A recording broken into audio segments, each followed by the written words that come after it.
కీర్తనలు 107 9వ అధ్యాయం నుంచి ఏలయనగా ఆశగల ప్రాణమును ఆయన తృప్తిపరిచి ఉన్నాడు. ఏ ప్రాణాన్ని అంటున్నాడు ఇక్కడ? ఆశగల ప్రాణాన్ని అంటున్నాడు.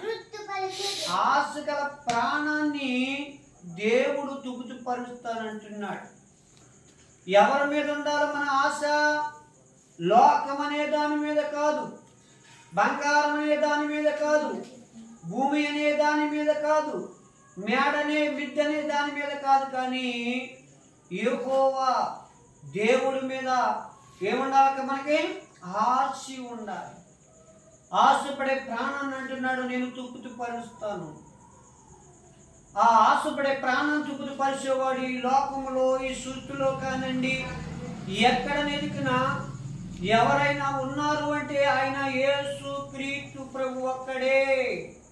ఆశగల ప్రాణం తృప్తిపరిచేవాడు. చదవండి. ఆకలి కనుని వారి ప్రాణమును మేలుతో దేంతో నింపుతున్నాడట? మేలుతో నింపుతున్నాడు. కనుక మేలుతో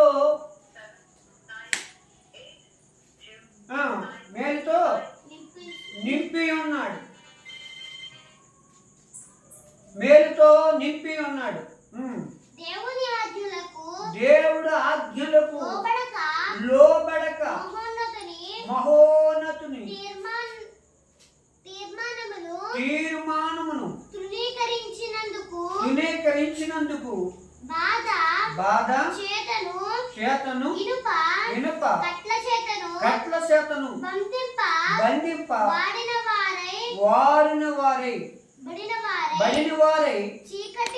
చీకటిలోను మరణాంధకారములోను నివాసము చేయువారి హృదయమును ఆయన ఆయాసము చేత వండ చేయిస్తున్నాడు. ఆయాసముతోటి వండ చేయిస్తున్నాడు. వారు కూలి ఉండగా సహాయుడు లేకపోయినా కూలి ఉన్నప్పుడు సహాయం చేసేవారు ఎవరు లేరు. ఎందుకు చేత అంటే అక్కడ ఆయన దేవుడు మార్గంలో లేడు కనుక సాయం చేసేవాడు కరువైపోయాడు. కష్టకాలమందు